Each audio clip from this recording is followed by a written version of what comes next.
కల్వకుంట్ల తారక రామారావు. అధ్యక్ష, ముందుగా శాసనసభ అధిపతిగా ఎన్నికైన మీకు హృదయపూర్వకంగా మా పార్టీ పక్షాన, మా అందరి పక్షాన కూడా హృదయపూర్వకంగా మీకు అభినందనలు తెలియజేస్తూ, మా పార్టీ అధ్యక్షులు పెద్దలు శ్రీ కేసీఆర్ గారు వారు దురదృష్టవశాత్తు వారికి కొంత గాయమయ్యి హాస్పిటల్లో ఉన్నప్పటికీ ఎప్పుడైతే ఈ ప్రతిపాదన శ్రీధర్ బాబు గారి ద్వారా మరి వారికి వచ్చిందో వెంటనే ఒక క్షణం కూడా సంకోచించకుండా,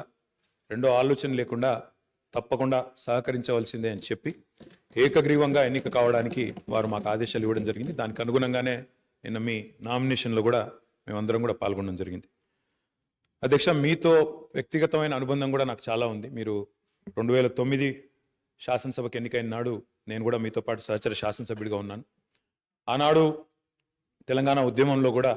మీరు మీ వంతు పాత్ర పోషించినారు. 2012 నుంచి 14 దాకా మీరు మంత్రిగా, ముఖ్యంగా మా శాఖకు మంత్రిగా, హ్యాండ్లూమ్స్ అండ్ టెక్స్టైల్స్ డిపార్ట్మెంట్కి మంత్రిగా మీరు పనిచేసిన క్రమంలో ఆనాడు ఒక సందర్భంలో నేను మీ దగ్గరకు వచ్చి, మీరు రండి సిరిసిల్లకి మీరు రావాలి, ఎందుకంటే రాష్ట్రం మొత్తంలోనే టెక్స్టైల్ అంటే సిరిసిల్ల కాబట్టి మీరు తప్పకుండా రావాలి అంటే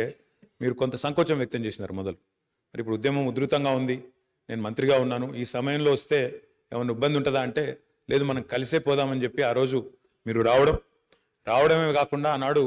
మరి బ్రహ్మాండంగా మీరు వచ్చి అక్కడ కార్మికుల సమస్యలు విని తర్వాత చాలా సమస్యల పరిష్కారానికి మీ స్థాయిలో మీరు కృషి చేసినందుకు కూడా మీకు మనస్ఫూర్తిగా ఈరోజు మళ్ళొకసారి అభినందనలు, ధన్యవాదాలు కూడా తెలియజేస్తూ, మరి ఒక ఉన్నతమైన సాంప్రదాయానికి ఈరోజు మరి తెరదీస్తూ ఇతర పెద్దలు గౌరవనీయులు తెలంగాణ రాష్ట్రం ఏర్పడ్డ తర్వాత పెద్దలు సిరికొండ మధుసూనాచారి గారు, తర్వాత శ్రీ పోచారం శ్రీనివాసరెడ్డి గారు, తదనంతరం మీరు, మరి వారు ఇద్దరు కూడా నెలకొల్పిన సాంప్రదాయాలు, కాపాడిన విలువలు, వాటన్నిటిని మీరు కూడా పరిరక్షిస్తారని మనస్ఫూర్తిగా ఆకాంక్షిస్తూ,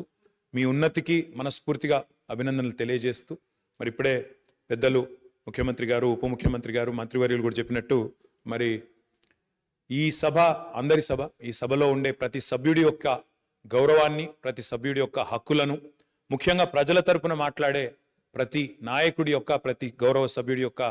మరి గొంతును వినిపించే విధంగా ఆ బాధ్యత మీరు తప్పకుండా సమర్థవంతంగా నిర్వహిస్తారని మనస్ఫూర్తిగా ఆశిస్తూ, మరి ఒక సామాన్య ఎంపీటీసీ పదవి నుంచి ఈరోజు శాసనసభ స్పీకర్గా ఎదిగిన మీ